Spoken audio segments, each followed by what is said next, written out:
विद्या भारती के द्वारा संचालित ऑनलाइन क्लास में सभी प्यारे भैया बहनों का हार्दिक अभिनंदन, हार्दिक स्वागत।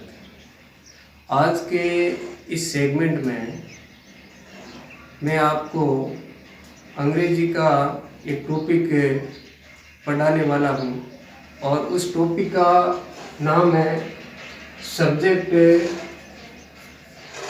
वर्ब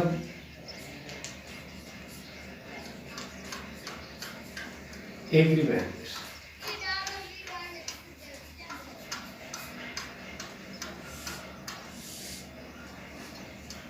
सब्जेक्ट वर्ब एग्रीमेंट वैसे सब्जेक्ट मीन्स कर्ता, वर्ब मीन्स क्रिया, एग्रीमेंट मीन्स सहमति। अंग्रेजी भाषा में किसी सेंटेंस में वर्ब का प्रयोग उस सेंटेंस के सब्जेक्ट के अनुरूप होता है। कर्ता अगर एक वचन है तो क्रिया भी एक वचन की आती है, और कर्ता अगर बहुवचन है तो क्रिया भी बहुवचन की आती है। जैसे for example, Ram reads a book. इस सेंटेंस में हम देखते हैं कि कर्ता का जो नंबर है वो सिंगुलर है, तो इस वर्ब का भी नंबर सिंगुलर होगा। लेकिन अंग्रेजी भाषा में कई सेंटेंस ऐसे हैं जिनमें का जो कर्ता है देखने में क्या एक वचन लगता है, फिर भी कई ऐसे कर्ता है जो अपन को क्या बहुवचन फील होता है। कुछ सब्जेक्ट में हमें कंफ्यूजन की स्थिति रहती है। तो आज के इस सेगमेंट में हम कर्ता के वचन को पहचानेंगे कि कर्ता का वचन एक वचन है या कर्ता का वचन बहुवचन है। अगर सब्जेक्ट वर्ब एग्रीमेंट्स के रूल की बात करें तो इसका एक पहला रूल है जिसको मैं एक्सप्लेनेशन करूंगा, वह है एंड। अगर दो सब्जेक्ट अगर एंड से जुड़े हुए हैं, तो क्रिया उनके साथ हमेशा प्लूरल की आएगी। जैसे Ram and Shyam are making a furniture. इस सेंटेंस में दो सब्जेक्ट हैं, एक सब्जेक्ट राम है, एक सब्जेक्ट श्याम, और दोनों सब्जेक्ट सेंटेंस में एंड से जुड़े हुए। और जब दो सब्जेक्ट एंड से जुड़े हुए हैं और वह अलग अलग व्यक्ति और वस्तु का अगर बोध कराते हैं तो उसमें क्रिया हमेशा प्लूरल की आएगी। और अगर दो सब्जेक्ट अगर एंड से अगर जुड़े हुए हैं, अगर वो एक ही व्यक्ति और वस्तु का अगर बोध कराते हैं तो उसमें क्रिया सिंगुलर की आएगी। जैसे the manager and director of this school is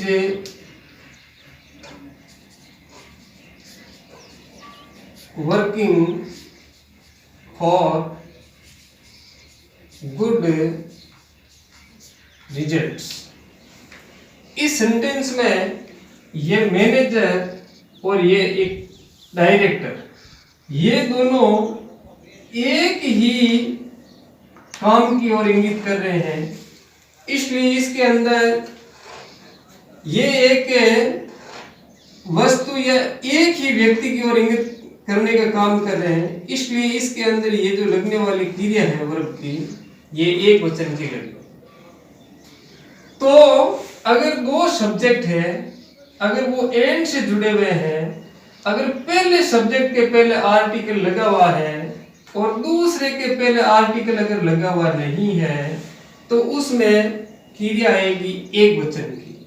अगर इसी सेंटेंस में अगर मैं इस डायरेक्टर के पहले अगर आर्टिकल दे लगा देता हूं, तो यह एक वस्तु और व्यक्ति का बोध न करा करके ये दोनों क्या एक अलगाव का भाव देते हैं, अलग अलग का भाव देते हैं। ऐसी स्थिति में ये एक वचन की क्रिया ये बहुवचन के अंदर क्या बदल जाएगी। ये सब्जेक्ट वर्ब एग्रीमेंट ये एंड से संबंधित नियम है, और इसी का ही एक नियम और है। जैसे अगर दो नाउन अगर एंड से जुड़े हुए हैं और वो एक ही वस्तु की ओर अगर इंगित करते हैं, बोध कराते हैं एक ही वस्तु का, तो उस स्थिति में भी इस एंड के द्वारा दो नाउन जुड़े हैं, उनके साथ भी क्रिया क्या है, सिंगुलर की आएगी। जैसे slowly and steady wins the race. इसमें हम देखते हैं कि इसमें स्लोली और स्टडी यह एक ही वस्तु का ये क्या बोध कराती है, इसलिए इसके साथ जो कि क्रिया जो लगी, ये जो क्रिया लगी, ये क्रिया किसकी लगी, सिंगुलर की लगी। जैसे द राइस एंड करी इज वेरी डिलीशियस। इस सेंटेंस में ये दोनों ही फूड का बोध कराती है। इसके लिए राइस एंड ये करी एक यूनिट के रूप में काम करती है, इसके लिए इसके साथ क्रिया एक वचन की लगी।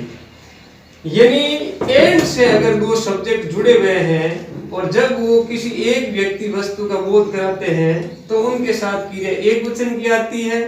जब वह दो सब्जेक्ट एंड से जुड़े हुए हैं और वो अलग अलग व्यक्ति और वस्तु का अगर बोध कराते हैं, तो क्रिया उसके साथ हमेशा प्लूरल की आएगी।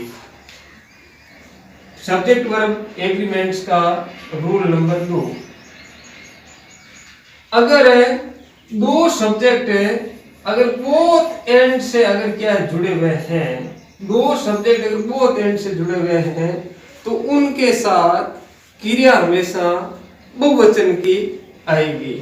जैसे फॉर एग्जाम्पल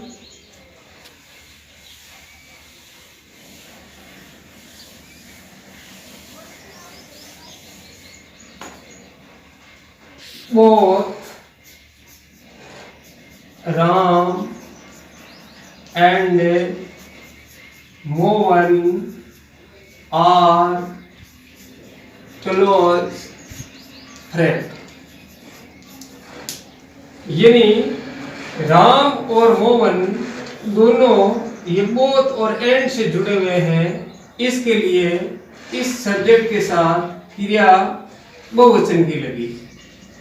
इसके बाद रूल संख्या 3, सब्जेक्ट वर्ब एग्रीमेंट की रूल संख्या 3, अगर दो कर्ता अगर as well as along with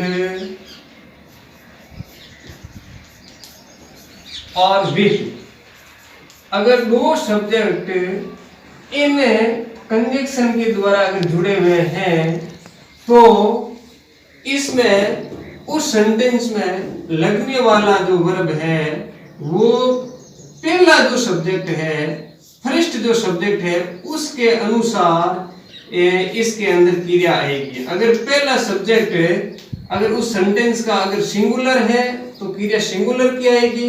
अगर पहला सब्जेक्ट प्लूरल है, तो उसमें क्रिया क्या है, प्लूरल की आएगी। जैसे my aunt along with her children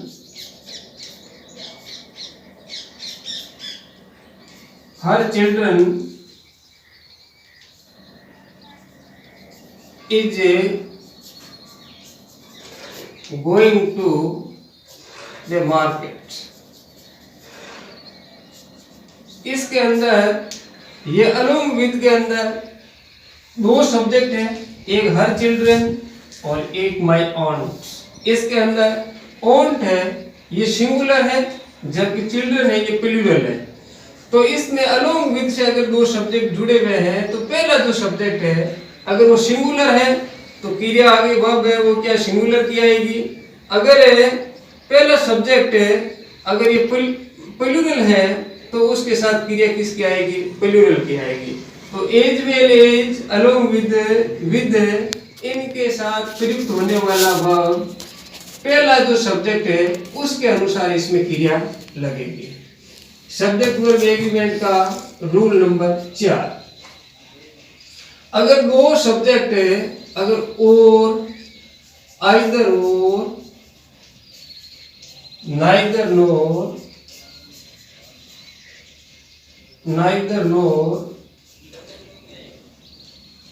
और not only but also अगर कोई सेंटेंस के दो सब्जेक्ट यदि और से जुड़े हुए हैं या फिर आइदर और से जुड़े हुए हैं या फिर नाइदर नोर से जुड़े हुए हैं या फिर not only but also say जुड़े हुए हैं तो उसमें लगने वाली जो क्रिया है वो उस सेंटेंस में बाद का जो सब्जेक्ट है बाद वाले सब्जेक्ट के अनुसार उस सेंटेंस में क्रिया आएगी। जैसे not only Sita but also Rama. Not only Sita but also Rama were both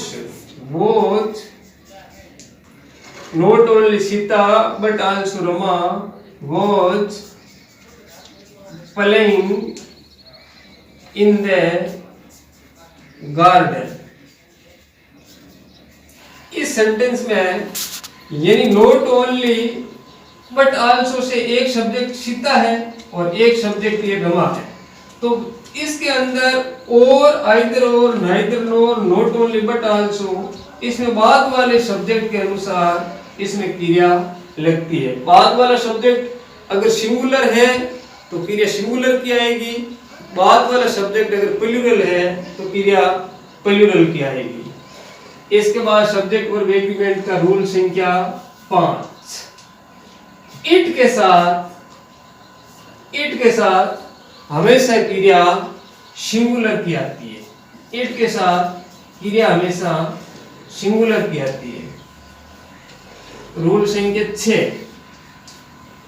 किसी भी सेंटेंस की शुरुआत का जो सब्जेक्ट है अगर वो देयर से शुरू होता है, अगर देयर एक वचन के लिए उस सेंटेंस में आया है तो क्रिया सिंगुलर की लगेगी।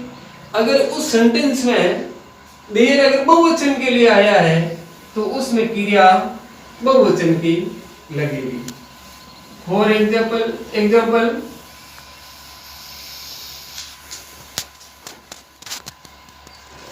There are 20 boys in my class।